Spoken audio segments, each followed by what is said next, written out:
personal group.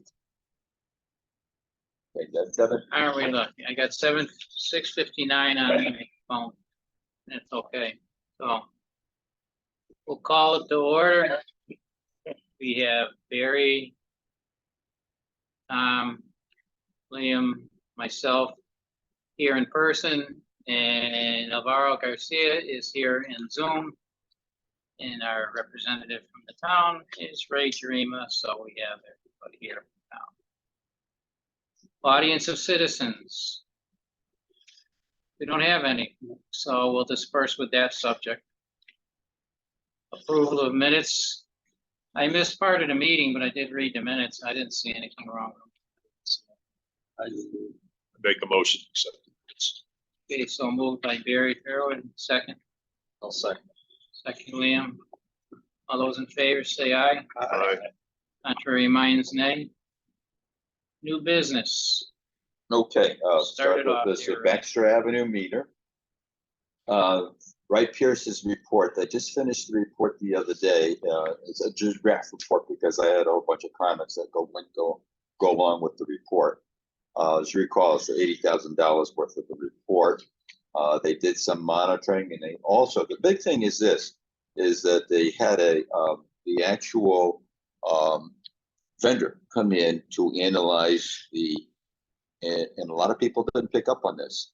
The Palmer bolus flume is an insert. It's treated differently than a Palmer bolus flume that's created in place. And this allows us to put in another transducer and another meter, but the meter had to be located, the transducer had to be located a foot into the pipe. So we had earth contractors come in and pour out an 8-inch core into the 24-inch line that goes in. That's the now location where the meter is going to be set for the transducer. 3 companies missed that. They didn't realize that is a whole bunch of difference. So that was important because if that insert was not compatible with that location, we would have had to scrap the whole meter pit. So this way, at least we have the meter pit, and now we have to buy the. So Once we get the new meter, new stuff in there. yeah. So I ordered the according to the Wright Pierce. I ordered the meter that they recommended and the attachments to go along with it. There's going to be some electrical work with that, and then there's another company that's going to be doing the actual data collection for that. So it's going to cost around $40,000. So that's the construction costs, and $80,000 was the. So we're spending about $120,000 for that whole meter pit. But the whole point of this is that it's defensible, it's billable, it's going to be the meter is going to be valid. Once that goes in, how long does it have to be in there for it to take an accurate reading? For We will, as purposes? soon as it's calibrated. They left the other meter there in line. They have to put a new battery in it, and we'll monitor it for maybe a month or 2. Probably we'll have to see how it goes. No, because Kensington's going to argue that it's not. They can argue what they want, but this is pretty much not arguable in my position. It's really defensible. I don't think this goes well beyond what they would be thinking. We started out at 35,000, right? Well, we started out 35,000 was only the materials construction. 80,000 is the actual. I have to tell you, there's another section about it that's a little confusing, and we have to have another discussion about this. I looked at the camera work. I'm meeting with a consultant next week, next Monday afternoon. She had indicated in her narrative that there were, get the term she used, minor issues in leakage from the Baxter Avenue meter to Webster Square, which Webster Square, of course, as you recall, we were all here at the time, except for Liam, that there was a relining process that occurred. That's where it ends. Well, I looked at the actual camera work, and I disagree with her because there are places where there are roots that have come in. This inside of the pipe is faltering. It's a concrete pipe. There are indications that there's leakage in some locations, and there's a gusher someplace. So there's some active thing. So my question to her is whether we want to have a relining here, or just a patch-up job. We have to figure that out. That's something that has to come up. Is that falling on us? Well, that's the question I have also. Well, because it's in their territory. It's our meter pit. But the line, I'm not sure how we treat the line, because I think what we have to do is we would initiate the work and then bill back both Kensington and Worthington, because But that's the way we they've don't been have- doing it forever. We flip the bill and then they pay the payments. Yeah. And they don't pay us what they should be paying us. So if it's in their territory, isn't it in the contract that they are responsible for well, maintaining? that's the bridge I have to cross to figure out how that's gonna come out. That's why I'm asking you. I really don't know. I don't have an answer for you right now. But in my mind's eye, it's an area that needs to be addressed in a fashion. So anyway, that's where we are with that. So next week I'll have a better perspective of with my comments. She makes some adjustments and others, and then that'll be the final report. And that's gonna be our attorney checking that out. Well, I think we're gonna have to ask specifically how to, unless there's an agreement someplace that I'm not familiar with, and which is always a possibility. I think that's the only way we're gonna have to do it, is we're gonna have to repair it and then parcel out the cost to them as well as ours. Not pay for the whole thing, but parcel out the cost as we go along with it. Where did the relining stop what they were supposed to be doing? The relining stopped actually started at Webster Square.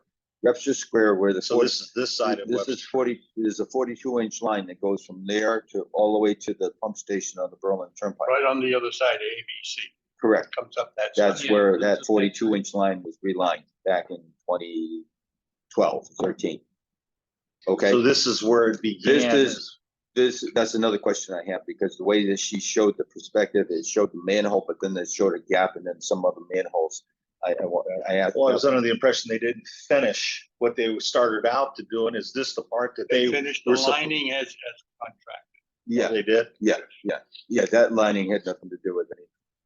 What you're talking about is the reneging of the two districts on additional Not work. what they were supposed But to do. that's another additional work story in another time. Have to talk about that later. Tomorrow. Anyway, okay, so that's Baxter Avenue. Public forum. I'm convinced, although I got a negative reply back from the State Health Department. State Health Department and Pura do not want to participate in any kind of forum at this point in time. So we had a discussion, and I'm going to raise this again in executive session about how to go about doing this. We do need a public forum. Most people just do not have a good handle on the issues here in Berlin on the water systems that exist. It is more common now than not. I get at least 1 or 2 calls almost a day from people who are either in Kensington and Worthington. And then the odd one this morning, the woman thought she was on the MDC system, which was really crazy. But anyway, they really don't pay attention to their bills. Apparently, and that's part of the problem. So I think we need to have some kind of a public forum, and I'm going to be looking to you guys to give you some suggestions as to how to structure it. I ran into a woman in the bottle return over at Stop and Shop, and she'd gotten her bill from Worthington. Says, what's this $418? I had to explain to her the situation. She didn't have a clue. Okay, so my thinking is that some of the items that we would include on there is leak prevention. One of the things that we have gotten calls on considerably, because a lot of people have had high bills, and it's been made worse because of the increases that we put on them. But a lot of people have running toilets, have left their irrigation systems on, leaking, whatever. So it's been quite of an interesting year, nonetheless. A lot of people have called up and looked for, and my argument is this: if it's going into the toilet and it's paid for, the water paid for, not much you can do. Now, if you got an irrigation issue, we can consider it. If you got some other thing that came up as a problem or a leak, we can consider it. But other than that, not. So Water that was used. So a lot of people I've been just telling, and they've got like $1,000 bill and so forth. And it is what it is. That'll be one toilet running. Yeah, easy. Yeah. And they do find a problem and they have it corrected, but it's too late with the bill. Lead and copper rule is one of the other items I would include because this is a big issue. Of course, you know, I'm just gonna bring my little thing. We had a line break over in Wilcox Ave, and so when it was repaired, we had to shut down the system for a little while. Turns out that we pulled out lead gooseneck, which means that all those people on that particular street probably have lead goosenecks, and are going to be valid to have them removed in the future. So it's going to cost a plenty. Now, that's our bill. It's our bill because it's from the curb box to the main. And when they went through and put a new main, and I don't know this for a fact, on Main Street, I don't know if those are lead goosenecks too, because those that were connected to, instead of being connected to the 12-inch line, they're connected to the 6-inch line. So there's another problem there. But Is that a Department of Health issue? it's a water control Public issue. Somewhere down the road, it's going to be a significant problem. But I've got other issues I have to deal with first before I deal with East Berlin. The other item is to let people know about PFAS. And I have it as an item here to discuss further action. And I just generically is talk about that because it's becoming quite a problem in the state. Quite a few utilities have been found positive with it.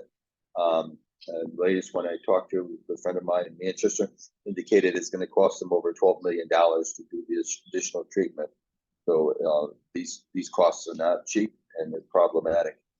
And water quality issues. What position was this person in? That he had $12 million that he had to deal with it. He's a manager Of what? of Manchester Water.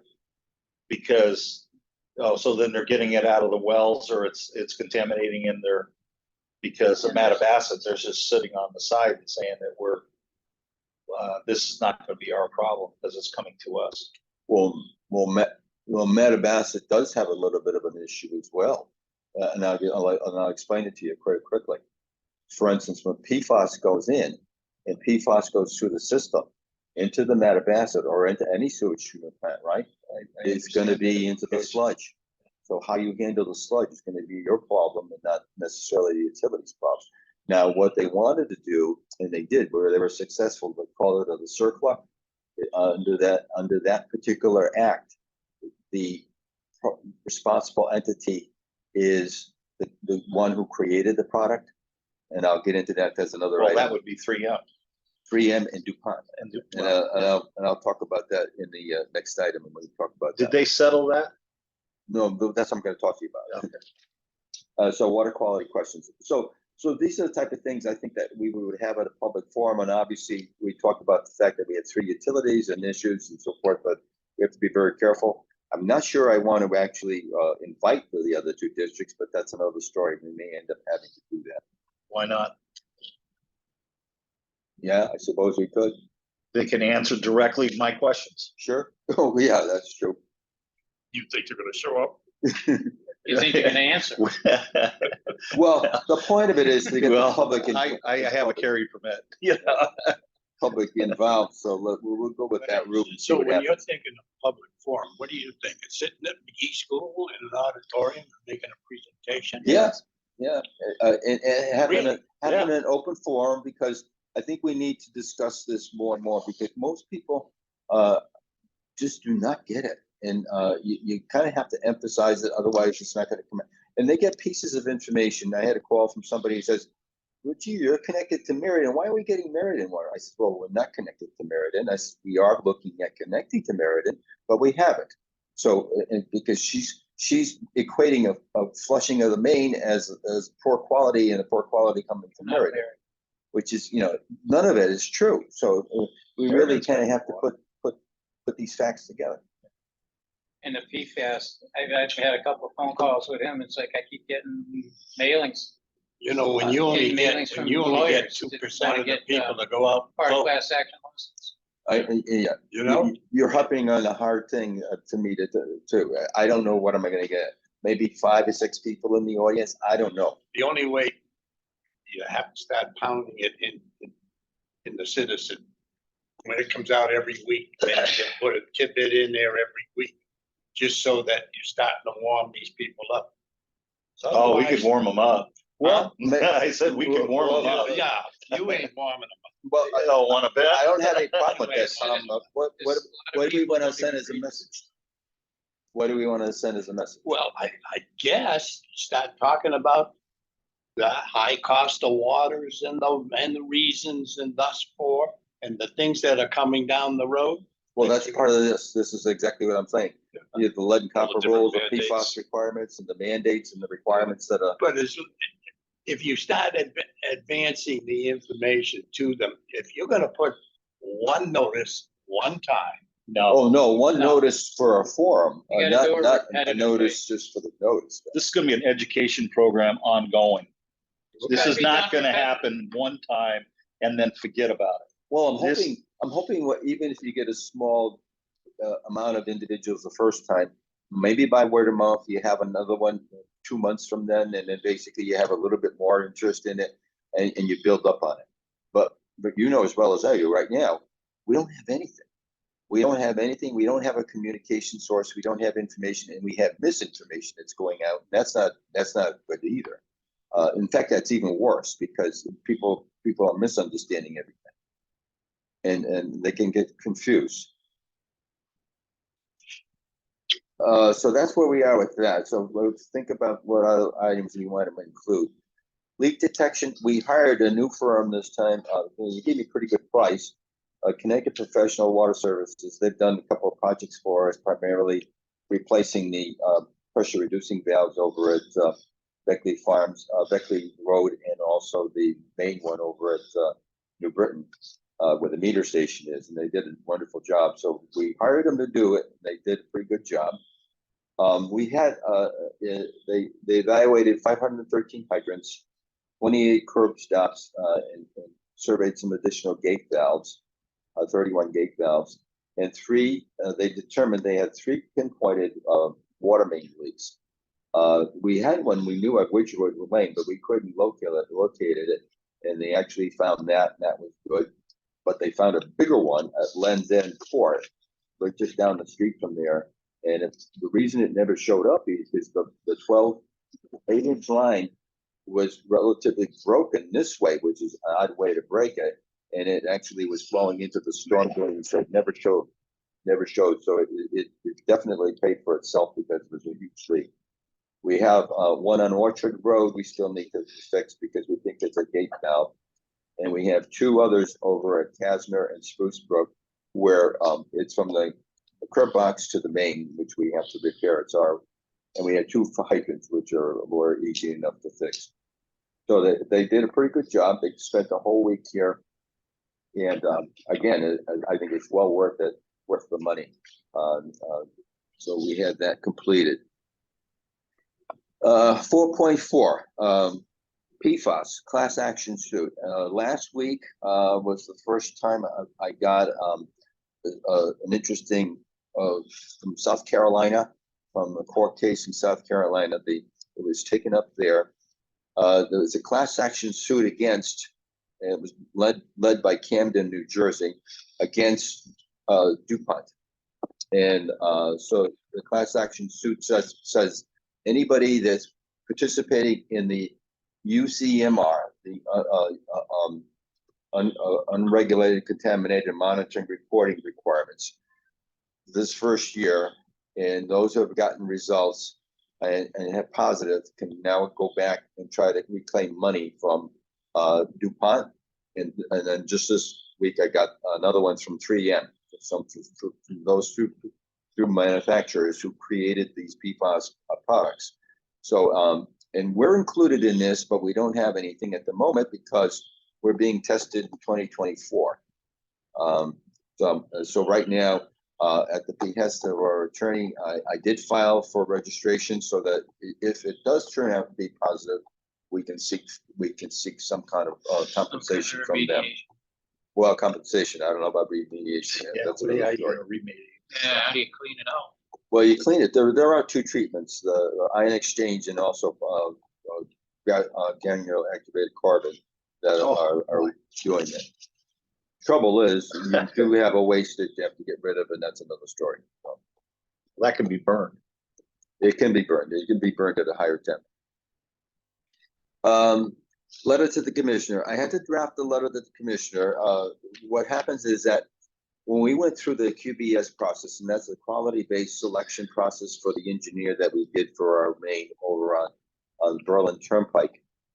That's Leonard Engineering, which is now Hayden and Ward, Haley Ward. Basically, they were required to go through the QBS process. We did, and we selected them. Now we want them to be utilized for the Meriden connection, and we've already had a discussion with Meriden. But the health department says, no, you gotta go through the QBS process or through this deviation. So I sent a letter to the Commissioner of Public Health to ask for deviation so that we could basically use them to do the design and the oversight for the connection to Meriden. So I'm waiting for a response back. That letter went out last week. Why is that an issue? If they don't, then we have to go through a bidding process and reissue a bid and then go through the QBS process again, which probably take another 4 or 5 months. Then you'd have to go back and select it. What is their concern?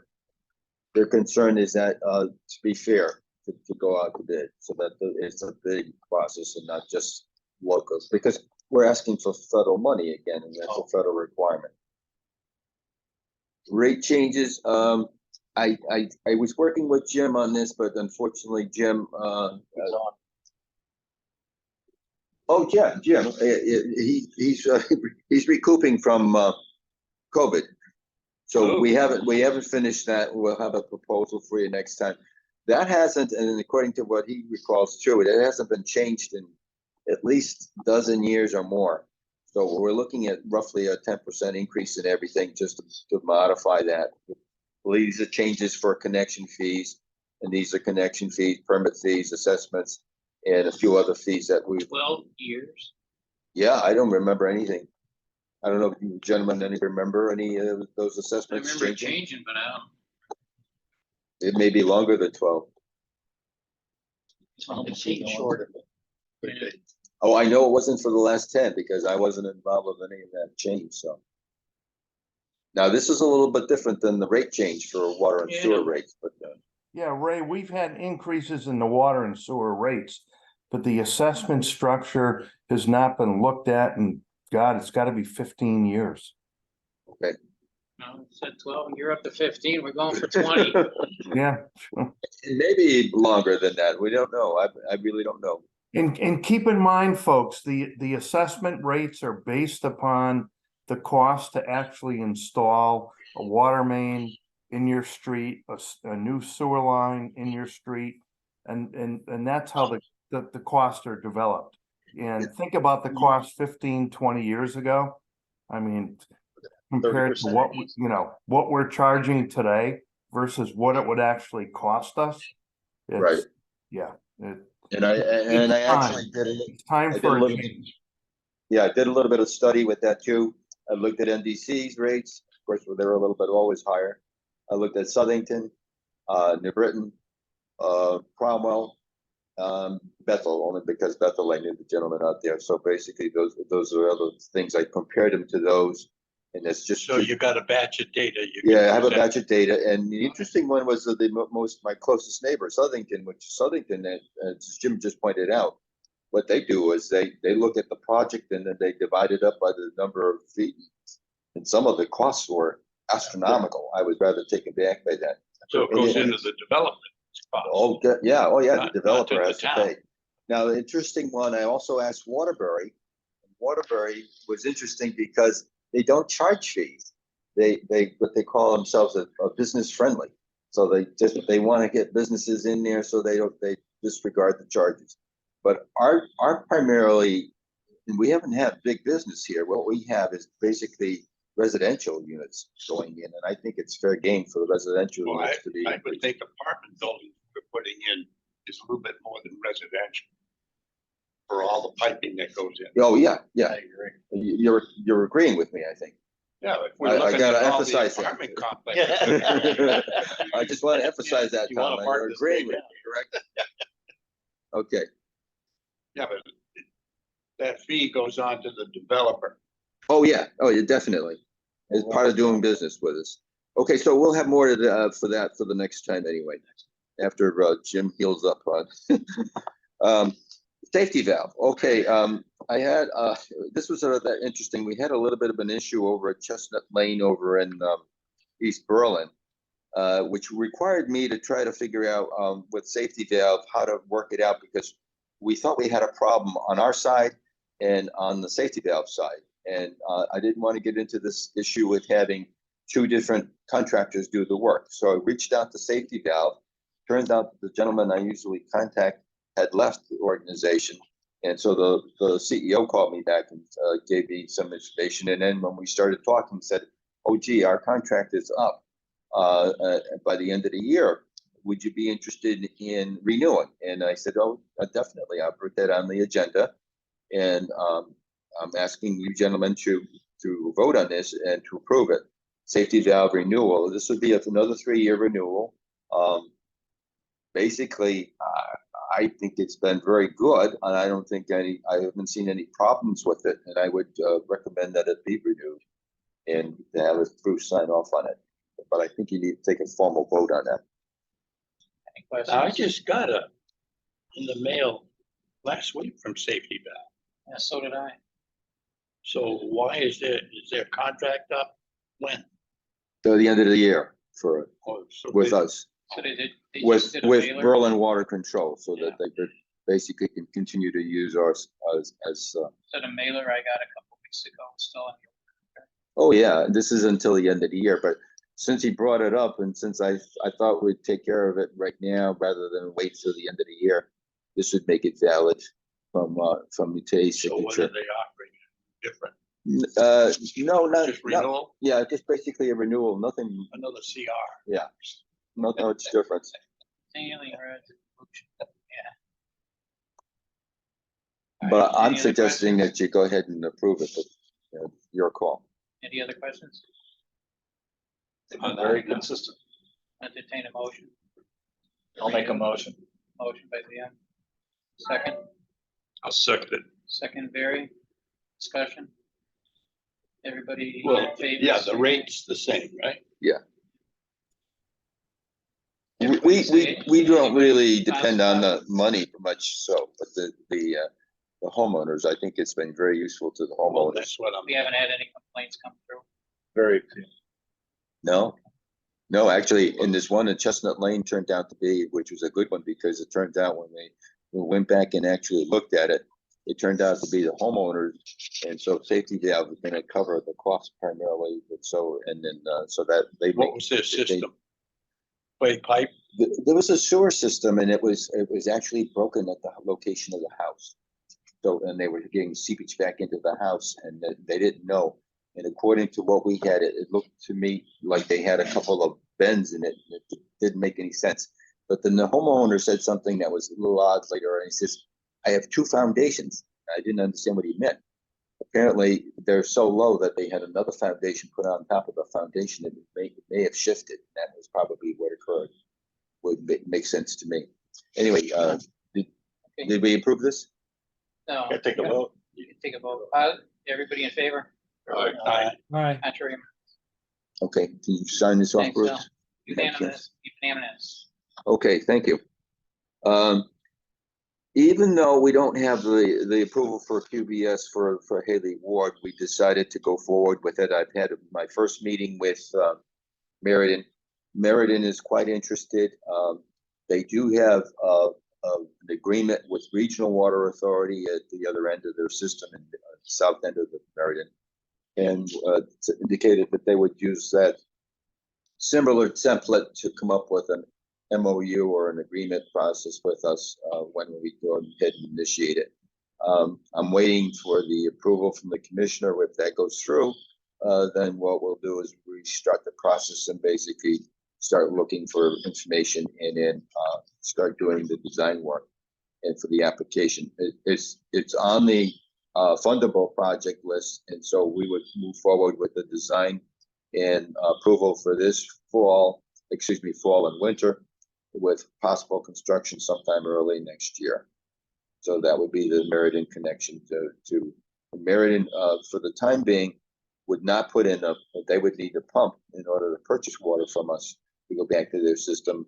We, of course, we need the water in order to take the lamentation tank out of service and then do a repair job on that. So that would be one of the issues that we're looking for. What's the time frame on this? As I just said, we would probably have the design ready by the end of the year, and then some construction sometime next year. If everything works well. Cromwell Fire District, and this goes back to what I was telling you about the PFAS. I didn't know this, it just came out of the clear blue. We do purchase water from Cromwell from between May and September. And interestingly enough, they were part of the UCMR 5 also. The UCMR 5 requires 29 PFAS components or in that grouping to be tested by EPA, and then lithium, which is an oddball thing, but anyway, they're testing for lithium as well. So Cromwell came up with 2 positives, which was interesting. They released a notice the other day to indicate that their water was safe for drinking, but they're now going back as a result of this to look at which source of supply is the problem one, and if it's just located to one source or there are multiple sources, and whether they can do some blending or they can do some treatment. That's been one of their positions. Most of the sources are river. Well, Wells out by the river. their sources are located right along the river, actually, all 4 of Yeah, them. by the Yeah, there's a Gardner well field and then there's a Dividend well field, but I think this is primarily the Gardner well field, but we'd have to find out. Anyway, There it is. we will be probably curtailing their service at the end of this month. It's interesting because it's not expected, and we did a meeting with the local health, the state health department the other day, and they basically had let's see.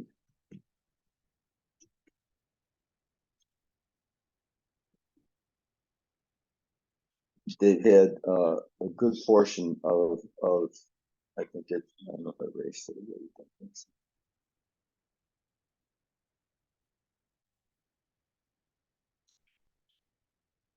Oh, here it is.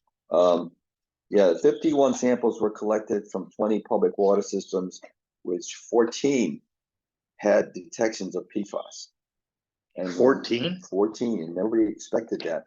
Approximately 15% of the samples contained more than one PFAS element, and 8 had different components. And the PFAS, PFOA, PFOS, I mean, it goes on and on. So I don't want to bore you with that. And in one public water system, and I don't know, we don't know who it is at this point, had 11.4 nanograms. The current standard is 4, so this is a pretty good sized number in comparison. And 7 PWLs is reported concentrations exceeding the EPA's draft, which is critical because that means you got to treat. And EPA has a current draft standard of 4 parts per trillion. That's the standard, so it's extremely low. So, and as I said, we're going to be being tested in 2024. Oh, goody. Okay, old business. We're going to go run through this real quickly. I'm excited to tell you that MDC made their first payment. $230,000 came in. That's the payment for their share of their portion of payments that goes into the Deming Road pump station. It was due September 15th. They sent it in a week early. So it was great to have that. We get that twice a year? They get that twice a year. The first payment was this September. The next payments are going to be in March and September of next year, and thereafter for 4 years.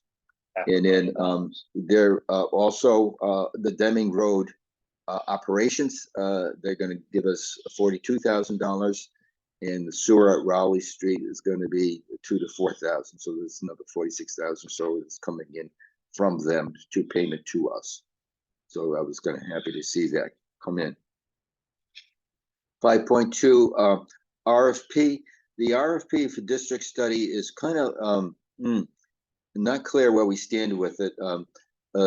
Jim Erickson from Haley Ward and his subcontractor, Russ Tillis, came up with a proposal of what materials and information they need in order to complete the full study. And I sent it over to the attorney. I think the attorney's gonna request that the two districts provide the information. If not, we're gonna look for an FOI. And we're gonna see where it goes with it. Before we can actually do the study, we need to know that we can collect the data before we initiate any payment to that. The payment more likely is gonna have to come through, I'm hoping through the town council. And that being said, I'd like to then go into executive session. Well, before that, Okay, did you ever wrap up the number for the, no, because there was an illness apparently at the health department. You're talking about the Berlin main replacement? right? No, because we're supposed to do it in September, the end of September, but apparently there's somebody there not there that turned out to be ill, so they're looking at the end of October as a closing period. But there aren't any additional costs or involved or anything. It's whatever it's closed out. That'll be. I think it comes out to 1.3 million. It's a little lower than we originally had anticipated, which is kind of good. But I don't know that officially. So So in essence, we haven't completed paying. no, we're not at this point in time. No, we haven't made the first payment until we actually basically, we've used the federal money to pay, but we're not paying it back yet. Is that what your question is? No, just, what was the bill? You sent out bills to everybody in Berlin. So we're Yeah, all but what are you paying. saying, the bill? The closing is the total amount that we're asking for a loan. That Right. doesn't come out until the end of October when they actually do it with the attorneys in the treasurer of Connecticut. But we've already passed on part of it. We've passed Yeah. on the billing, yes, So people have already contributed towards something that we haven't closed out yet. well, we haven't made the first payment towards the bill itself. We have, the but loan. they have. Yes, right. So I've been paying 2 quarters already. Okay? Yeah. At But I'm Berlin not Restaurant. worried All I because wanna know- you got a new main that went in. It's gonna, the cost is the cost. It's gonna come up the same. Yeah. It's 20 years. Okay. You know what I'm I saying? just- We're not like we're saving money. That money's going back into the bill payment.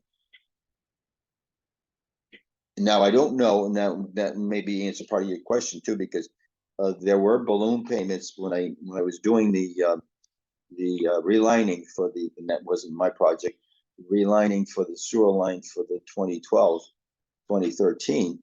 Remember the closing on that one, they had to go back and then make some adjustments because it was like a balloon payment that was made to balance it out. So it wasn't your annual thing. The first payment was huge payment and then thereafter ones were smaller. It is what it is. So I can't answer your question until I see those last minute things. Okay. Stop. Yeah, since Al and Jim are on, I don't have any problem going into executive session with you guys still on. Al, you still on? Yep, I'm still here. Al? Yep, I'm still Okay. here. So we're gonna adjourn the actual meeting and go to executive session. Elisa, if you can keep us on, if anybody Yep. else comes on, We're then. gonna keep you on, Jim, but we're not gonna